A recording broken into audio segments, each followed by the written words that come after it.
Тебе спасибо большое. Для Гуччи. Офигеть. Я такая, Они такие, для Гуччи. После прохождения курса твоя жизнь изменилась. Конечно, что так можно было, да, все и сразу. И пошли заказы. Ага, можно заработать. Ну, это действительно так. И я реально занимаюсь чем-то классным, и это людям нравится. Там восхищения были. Это что? Да мы никогда такого не ели. Да как вообще? Это что за золотые руки? Макарон – это удобная история. Хотите, я вас угощу макарон от души, душевно в душу? Открою сеть кондитерских. Слушай, мне нравится. Сегодня я приехала к моей ученице Ксюше из Лос-Анджелеса. Она проходила у меня обучение примерно 2 года назад, да? 2. Примерно 2 года назад. Это вообще обалдеть, что мы сейчас сидим тут, в Лос-Анджелесе, вдвоем и будем болтать. Я спрошу у Ксюши, как она вообще тут работает, как строит кондитерский бизнес, как все успевает с детьми. И я думаю, что она совсем с этим поделится с нами. У нас будет супер неформальный такой разговор, будем пить кофеек и болтать. Собственно, вот такое видео вас дальше ждет. Ксюша, Да. поприветствуй всех Привет, подписчиков. подписчики. Ксюша, расскажи как тебя сюда занесло, как ты попала в Америку, почему именно Америка? Вообще, это была моя большая мечта, просто заветная. Я знала, что рано или поздно я сюда попаду. Попасть сюда, конечно, непросто. С мужем, это тоже мужа была мечта. Вот. И мы искали всевозможные варианты. И, в принципе, 3 года назад приехали сюда, перебрались и остались здесь. И как тебе вообще нравится? Нет ли желания вернуться домой? Вернуться, наверное, это был первый год. Мне хотелось вернуться, потому что, сложности были. Новая страна, никого не знаешь, ничего не знаешь, ни язык. В общем... Без языка, да, вы Без языка, да, абсолютно. Просто у мужа 0, у меня какой-то начальный, там, школьный, наверное, на уровне школы. Вот. Мы приехали. В общем, первый год было сложно. И ты уже думаешь, нет, не мое, поедем домой, все как бы вот так. Мы немножко так покрепились. Вот, уже 3-й год здесь, уже полегче намного, и мы уже как бы не готовы, наверное, вернуться назад. Но у нас там, конечно, друзья, родители, это очень тяготит, очень хочется вот только из-за этого. Вот, пока ждем с документами, возможно, вариант, чтобы можно было как-то ездить. Вот. Но возвращаться мы не хотим. А что вообще здесь нравится? Ты вот приехала, да, ты такая думала уехать, а потом ты начала здесь жить и такая, нет, все, остаюсь. Что вот отличается здесь вообще по жизни? Мне здесь нравится... мы были только в Калифорнии, то есть это еще мы столько всего не видели, и как бы впереди столько всего ждет интересно. Вот в Калифорнии, конечно, нравится природа. Природа — это... Здесь всегда есть куда поехать. Вот, допустим, в выходной ты думаешь, так, куда поехать? И ты просто, у тебя список огромный. Конечно, это зависит от бюджета, но все равно вариаций просто много. А вот, я из маленького города, из Нижневартовска. Всем привет из Нижневартовска. Вот, город достаточно маленький, и там холодно, очень холодно, да, там 9 месяцев зима. Здесь климат классный, но я скучаю по снегу. Но опять же, здесь, когда зима, в 2 часах езды можно съездить в горы, там есть снежок. Это так.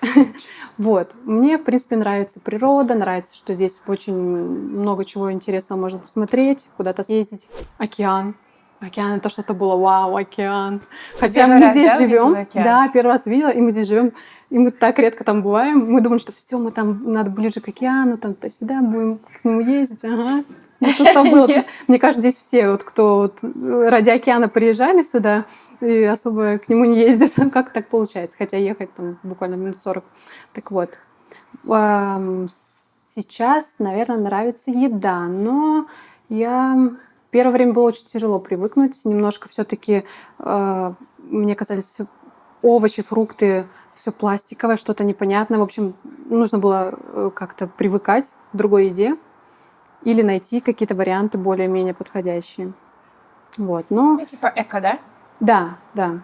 Нравится, что здесь выбор одежды, выбор, я не знаю, выбор всего есть. Вот просто куда хочешь, что хочешь купить, ты все здесь найдешь. Это вообще без проблем. Наверное, да, потому что ты переехала из маленького городка, да, сразу там не была в Питере, наверное, в Москве, и сразу в Америку. Для меня это вау, все сразу навалилось. Да, скорее всего, даже. А что так можно было? Да, все и сразу. Офигеть. И когда вы переехали, ты где-то здесь работала или ты сразу в кондитеркой начала заниматься? Вообще, как ты пришла вот к кондитерке? С чего начался твой путь? Тоже интересная история. Давай, я жду. Получается, мы приехали, и на тот момент моей дочке было 6 месяцев всего лишь. Она была маленькая, то есть куда-то пойти работать, плюс нет языка, ребенок маленький, ну, вообще не вариант был. Ну, я не видела, по крайней мере, для себя никаких вариантов, тем более она маленькая, в садик отдавать не хотелось. В общем, я стала думать, чем заняться, чтобы можно было и ребенок рядом, и как бы, чтобы я работала, ну, то есть дома. Фриланс меня не устраивал. Ну, не мое, не знаю, не мое, и все, я там что-то читала, смотрела, так подумала, не мое. Но и когда я пришла к кондитерке, я же начинала с тортиков, тортики печь. Это было вообще не мое. Вот если бы мне тогда сказали, что ты приедешь в Америку, еще будешь тортики печь, я такая, что? Алло, ребята, нет. Это вообще близко даже не мое, как бы, не-не-не-не. И тут я понимаю, что, блин, надо попробовать. И тут я начала что-то там сначала для семьи, что-то испекла торт, потом такая, а вроде неплохо, а даже вкусно, надо попробовать еще. И вот так я начала пробовать. И плюс я еще люблю фотографировать, мне нравится делать что-то, ну, красиво как-то.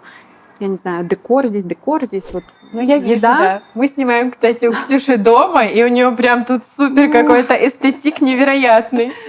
Так вот, да, я начала как бы... Мне нравится и фотографировать, и тут вроде получается неплохо готовить. В общем, начинала с тортиков. Но потом, когда я начала работать на заказ, как бы, да, все вкусно, но когда мне поступали какие-то заказы с каким-то сложным декором, у меня как-то... Ну, я не люблю что-то там писать, декорировать. Ну, немножко не мое. Ну, слишком, Я такая, да. блин, ну что-то не то, надо что-то другое искать. Да. И я понимаю, что надо дальше двигаться, потому что мне интересно. Я уже начала продавать, уже понимаю, ага, можно заработать, надо что-то еще искать. И я не знаю, насколько этот был пик самих макаронс, но я видела, что все просто начинают кондитеры готовить макаронс, и это так красиво выглядит, и это просто оформление, вот это вот все, ну, мне это понравилось. Я такая думаю, так, надо попробовать, потому что со стороны выглядит вроде просто. Что там? Приготовил. А ты пробовала вообще Нет, макарон? вообще ни разу. Серьезно? Ни разу. Так прикол в том, что я здесь пошла в кофейню, попробовала макарон. Такая, да ну нет.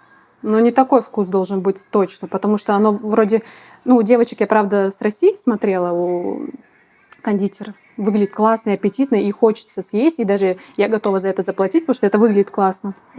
А вот то, что в кофейне, как бы немножко не то. И у меня какой-то был протест. Такая, думаю, нет, я должна сама это приготовить и попробовать. И, ну, конечно, YouTube, в Ютубе, по этим рецептам с Ютуба, конечно, мне ничего не получалось. Я такая, блин, что такое? И начала искать какие-то еще варианты. Уже начала покупать. У некоторых кондитеров уже рецепт, вот это все. Ну, именно тех карты ты брала, да? Да, нет, это просто без обратной связи абсолютно, как бы, просто потому что это было интересно, но, типа, отдавать деньги, пока я была не готова за что-то. Вот. Я пробовала, мне не получается. Такая, блин, что делать? А я уже хочу, а меня уже несет, и мне надо добиться результата, что я вижу, потому что я понимаю, что я хочу вот это, что я увидела на картинке. И тут я начинаю, понимаю, что надо как-то серьезнее заняться, и мне кажется, что здесь это пойдет. Я начала искать кондитеров, кто вот именно профессионально занимается, кто обучает хорошо. Я нашла несколько для себя кондитеров, и у меня было как время присмотреться. То есть я несколько нашла, добавила в свой Инстаграм и начала смотреть. Вот. Я уже, если честно, не помню, кого я. Вот я, тебя, естественно, я помню. Вот. Других я не помню. Тоже какие-то были уже раскачанные, так скажем, много подписчиков. Вот. Насчет тебя. Я начала с тобой следить за твоими сторис, как ты ведешь, как ты рассказываешь. И я чувствовала такую легкость. Ну, реально, вот легко. Не то, что тебе покупай мой курс, все, только мой самый лучший. А ты прям и жизнь покажешь, и что-то расскажешь. Ну, интересно просто смотреть и как-то, ну, какой-то свой человек, не знаю, ну, как-то душа сразу легла, и все, как бы я не преувеличиваю его.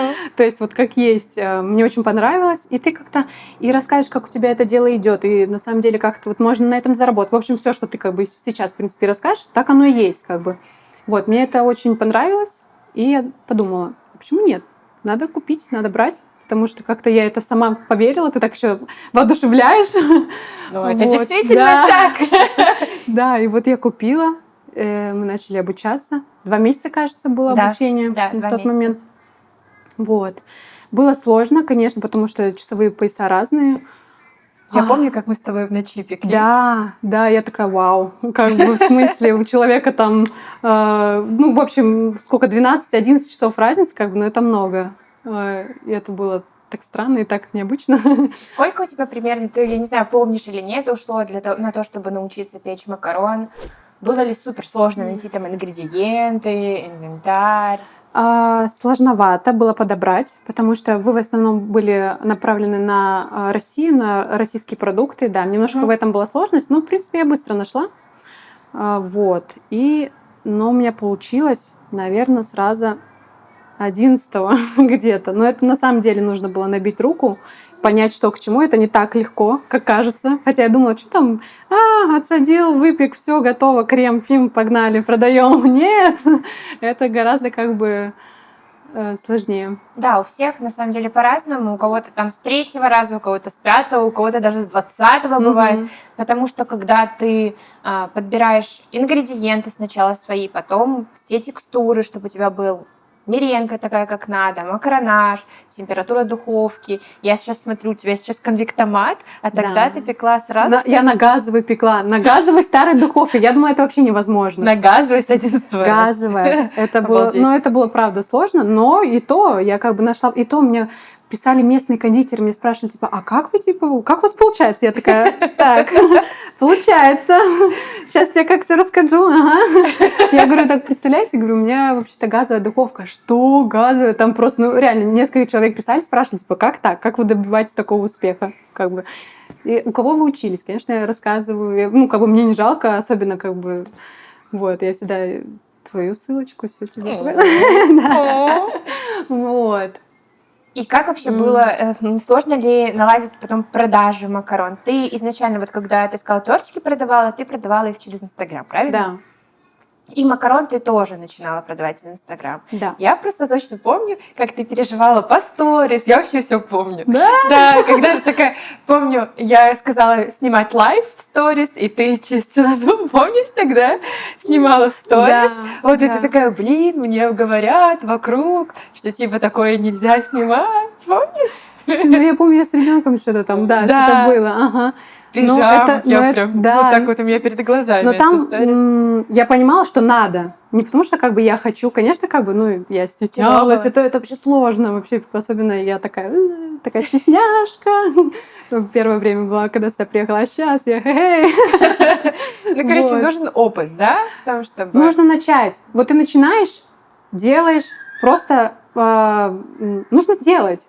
1 раз, 2 раза в неделю, 3. Постепенно увеличиваешь, все оно потом идет как на автомате. Вот я сейчас как отснять мне видео, господи, да мне там 3 секунды надо, я уже знаю, под каким углом я сняла, хоп-хоп, тут же я обрабатываю, все. Это просто нужно время. Набить руку. Набить руку, да, это, мне кажется, у каждого получится. Мы же рождаемся, мы же без навыков рождаемся. Это точно. Вот. И ты, получается, сразу практически начала снимать сторис, и пошли заказы. Откуда в основном пошли заказы? От русскоязычных, от англоязычных? Как вообще пошло? Вообще, у меня уже была какая-то аудитория, но вообще там буквально, может, человек 300, я не знаю. И то это была половина своих, с России. Я начала вести на русском языке, потому что мне было сложно английский, как, что. У меня, в принципе, не было аудитории американцев. Я подводила сначала к тому, что вот я учусь, ребята, ждите, сейчас я как научусь, как вы попробуйте. Вот. И как-то оно... Да, сначала были первые клиенты, это были русскоговорящие. Да. И, получается, я начала продавать, параллельно что-то выкладывать, контент делать. И я начала получать обратную связь.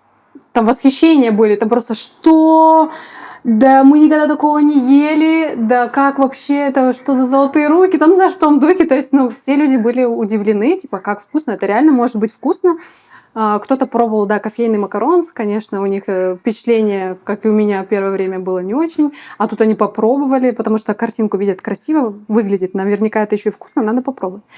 Вот, попробовали, и просто вот эта обратная связь, вау, я такая, я сама не ожидала. Да, это, во-первых, это мотивирует, во-вторых, как бы не ожидаешь. Получается, вот у меня изначально заказывали только русскоязычные, да, а потом где-то, наверное, через кого-то сарафанное радио пошло, и тут американцы заинтересовались. И, конечно, мне было страшно. Во-первых, пишут на английском, я такая, боже, Google переводчик, там что-то как-то. В общем, заказывают, и тоже они... То есть изначально я не просила, вот расскажите мне, как вам, что... Конечно, это нормально, как бы, я сейчас могу спросить, в общем.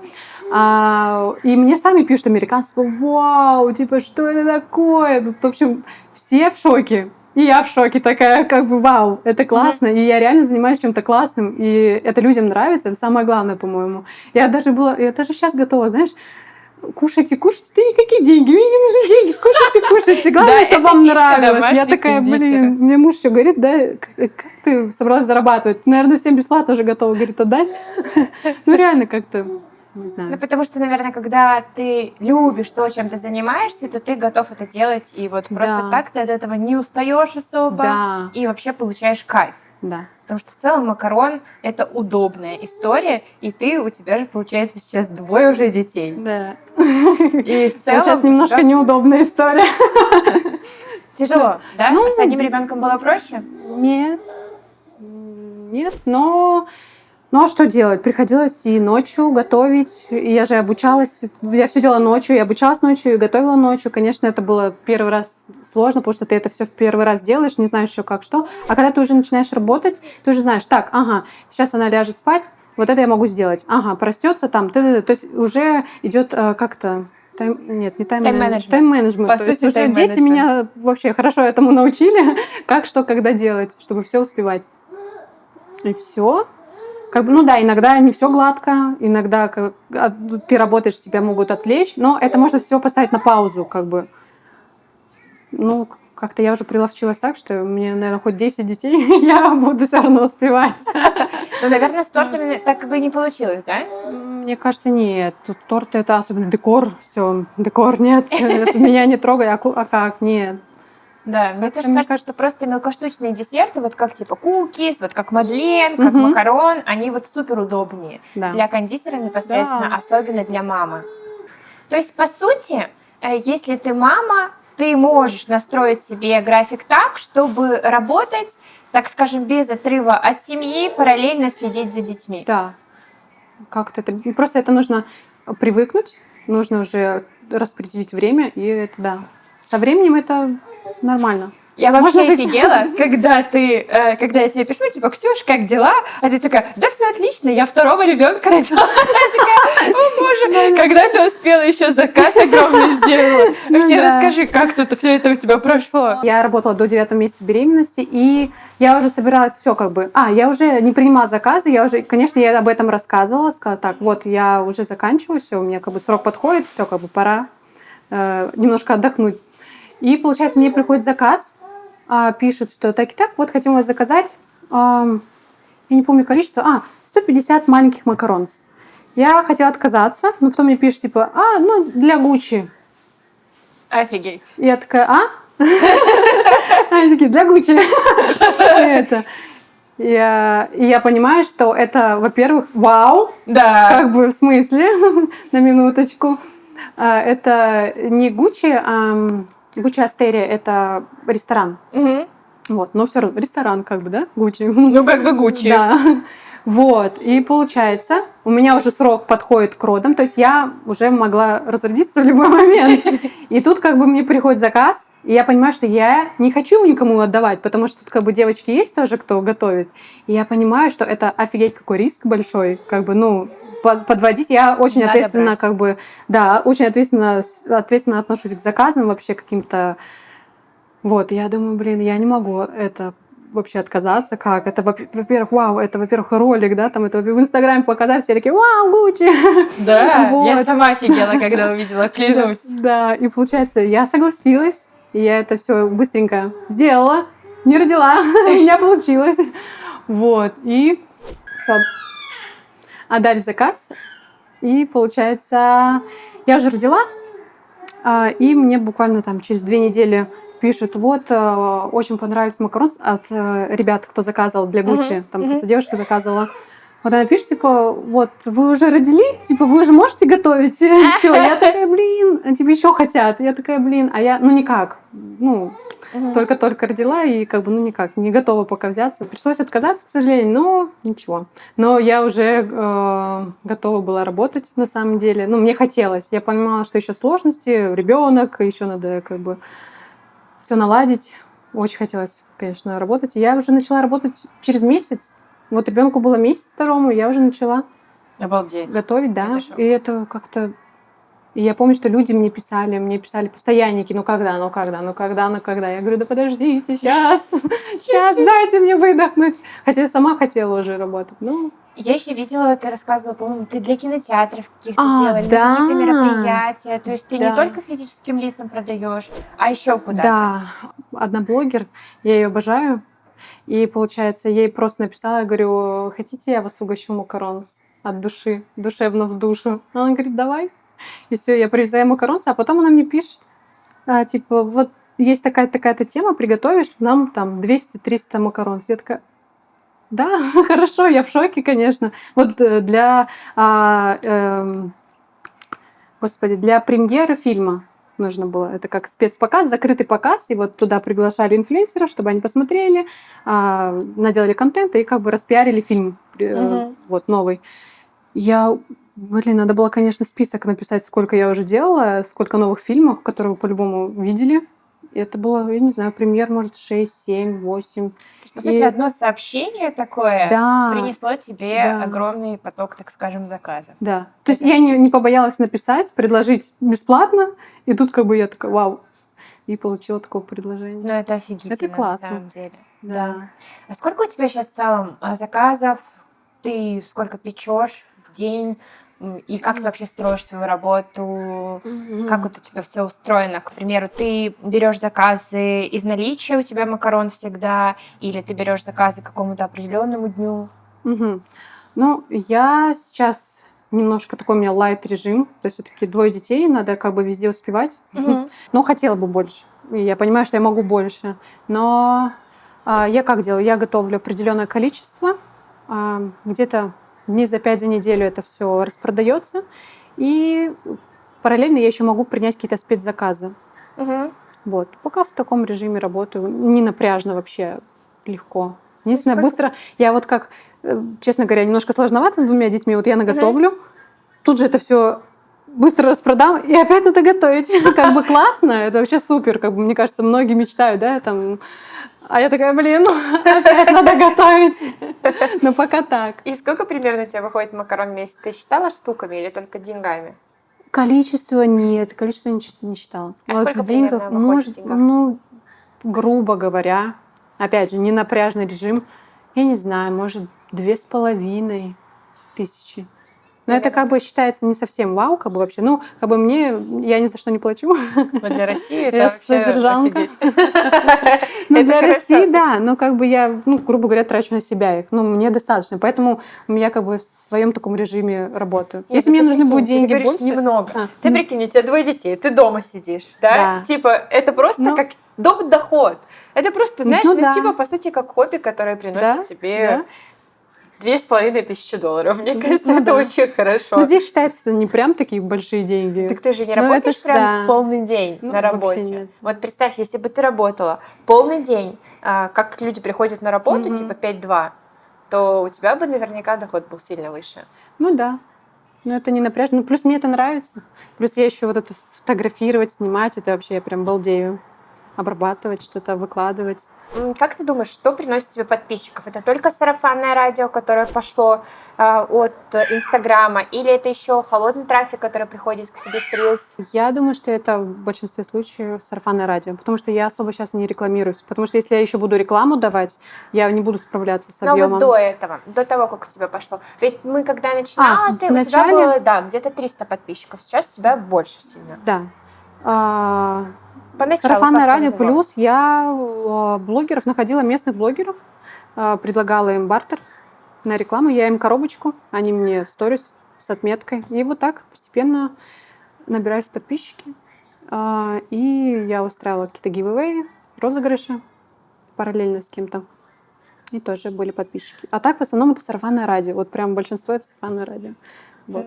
Но чтобы это сарафанное радио Ну заработало, да. пришлось продвигаться. Да. Ну, то есть, по сути, ты потратила где-то несколько месяцев для того, чтобы привлечь к себе какую-то аудиторию, первые заказы, и запустить сарафанное радио, и оно тут довольно быстро раскрутилось. Так, что я тебе выполняла сейчас, по сути, не все надо. по заданиям, вот по курсу. Вот как я сейчас как помню, ты же говорила всегда: делайте четко, вот, и будет результат. Делайте, будет результат. Да, хорошо. И как бы не всегда получалось делать по заданиям, но это работает. Это работает, если ты выкладываешь сторис, если ты показываешь не только работу, да, там макаронс продаю, а вот какую-то, интересную свою жизнь. Потому что всем интересно, мне кажется, как ты живешь, что ты кушаешь, куда ты ходишь, какие-то новые локации, что-то. Людям это интересно, мне это интересно. Я с удовольствием, если кто-то отметит какое-то классное место, спасибо, вообще класс. Вот. И мне тоже так прилетают благодарности, когда я что-то выкладываю. Так. Ну, то есть, по сути, курс помог тебе научиться не только печь макарон, а еще и выстроить вообще все процессы, так Да, скажем. и еще выстроить коммуникацию с людьми. Я вообще человек стеснительный. Я вообще кто-то чужой, незнакомый человек, не-не-не, я не знакомлюсь, неважно, ты там девушка или парень. Нет, все как бы я в домике. А это меня вообще раскрутило так, что я могу с тобой сидеть, ля-ля-ля-ля-ля-ля. А раньше я бы так вообще только с близкими бы так общалась. А сейчас я прокачала вот эту коммуникацию, это очень прокачалось. Круто. Я прям вау. Можешь ли ты вообще сказать, что после прохождения курса твоя жизнь изменилась? Конечно, Да? конечно, это безусловно. Это не то, что, я не знаю, во-первых, опыт, навыки новые. В общем, конечно, изменилось. Офигеть, Это конечно. классно. Ты, получается, сейчас специализируешься только на макарон, ты их продаешь, делаешь на домашней кухне. В целом у тебя можно заказать и прям срочно какой-то заказ, если вдруг у тебя есть что-то в наличии, или ты, получается, делаешь как тебе удобно, формируешь там, к примеру, вы можете заказать там, к примеру, там на пятницу, на субботу, они делают предзаказ, по предзаказу ты тоже работаешь.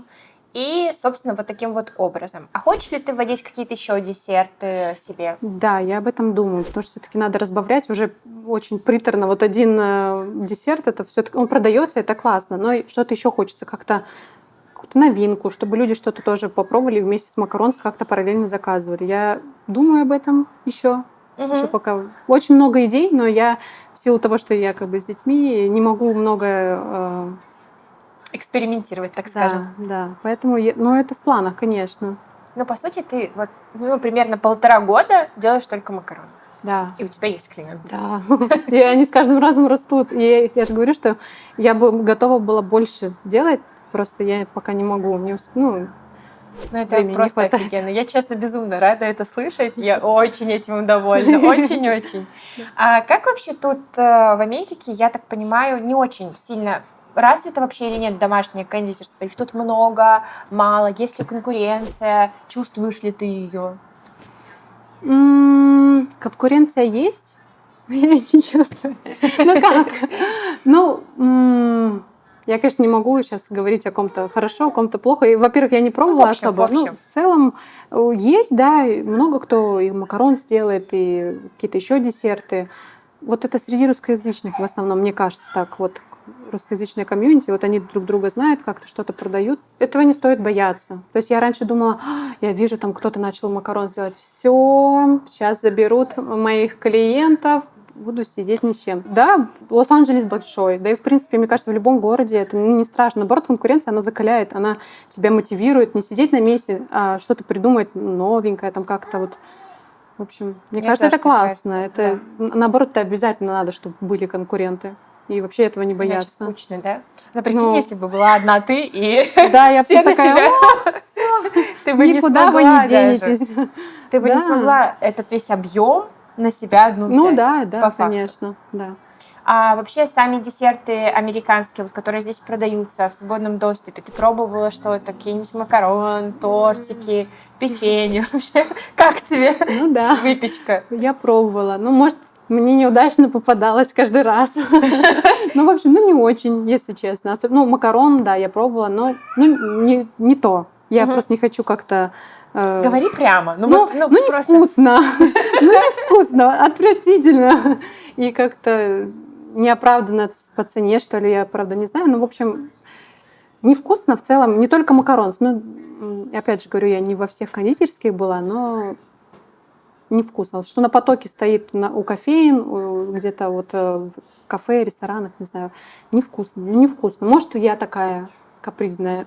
Ну, да, вряд ли. Не знаю. Просто здесь, мне кажется, готовят больше из каких-то химических таких ингредиентов. Да. Я в целом видела, что в магазине продается вот там готовое тесто для того же печенья, и там вот такой вот состав километровый. Угу. Мне кажется, что тут вообще и сахар. Здесь очень прям тяжко. Сахар не жалеет. Мне кажется, что еще соль. Я когда пробовала, как будто в целом вся еда пересоленная. Или, может, это у меня такой вкус? Не знаю. Ты не замечала? Да нет, я люблю соленое. Очень соленое. Ну, не очень соленое нет. Ну, типа, прям соленые. И десерты все такие, ну, прям с выраженной хорошо солью. Меня это, по крайней мере, очень удивило, что здесь вот так вот. Здесь очень много готовят на сливки, масло. Вот такое все жирненько, да. Оно как-то вроде ты ешь вроде десерт, но как-то что-то невкусно.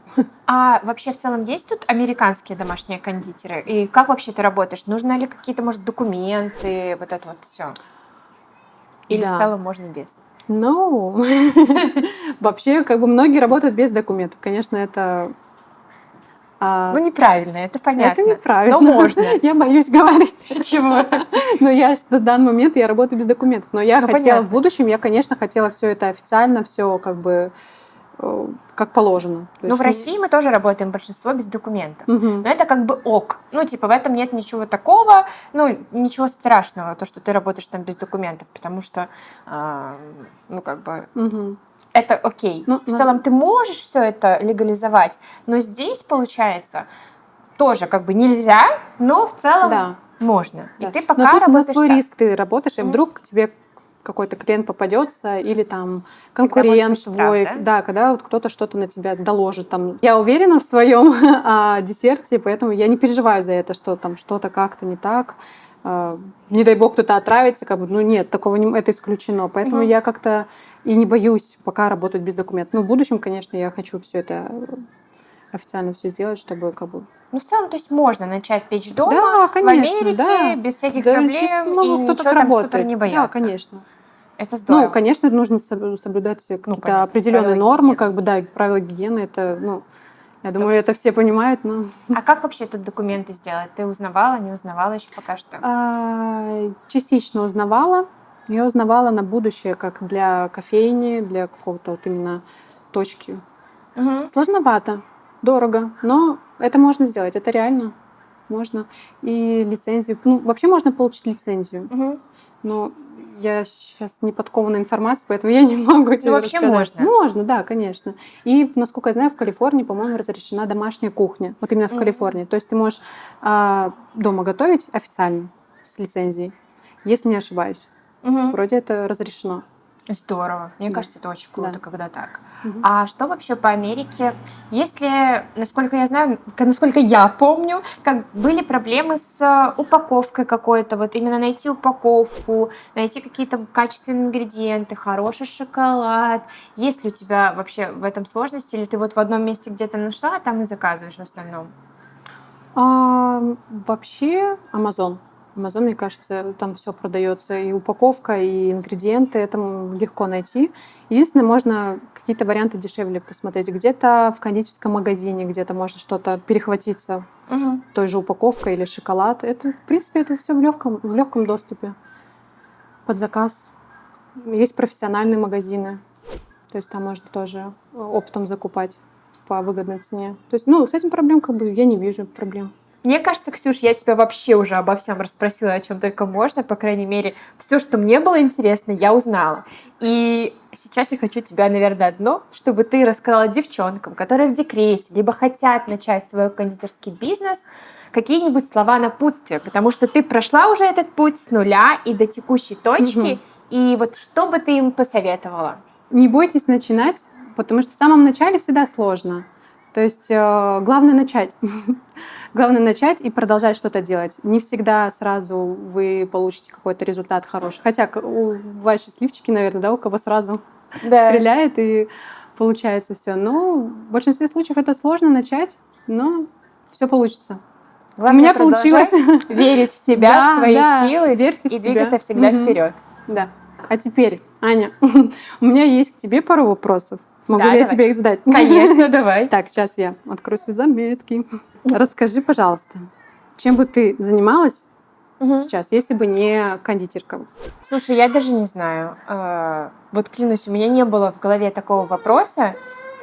Если бы не кондитерка, возможно, я бы занималась... Слушай, наверное, я была бы блогером. Мне кажется, я бы снимала какие-нибудь видео, возможно, я бы стала фуд-блогером, потому что в целом мне нравится вести блог и, показывать свою жизнь, вдохновлять других людей и вообще коммуницировать с подписчиками, потому что, как оказалось, раньше я так не думала, но по факту многие боятся там вести блог, что-то делать, но ведь люди, которые смотрят, это не просто какие-то, знаешь, типа цифровые единицы, это вот люди, вот как ты. Я приехала к тебе, ты тут сидишь, мы болтаем, ты очень классная. И все в целом, с кем я общаюсь, девчонки, очень крутые.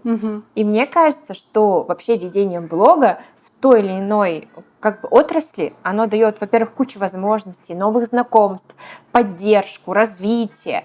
Ну и вообще, мне кажется, супер меняет жизнь. На что потратила ты свой первый большой заработок? Первый большой заработок — это сколько? Ну смотри, в целом я...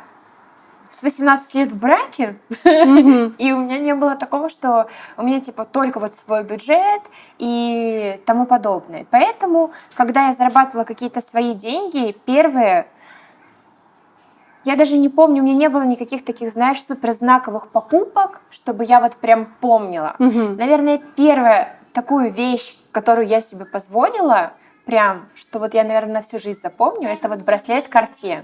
Когда я его купила сама себе, я помню тот момент, когда мы с мужем сидели в квартире, и я ему говорю, я хочу браслет Cartier.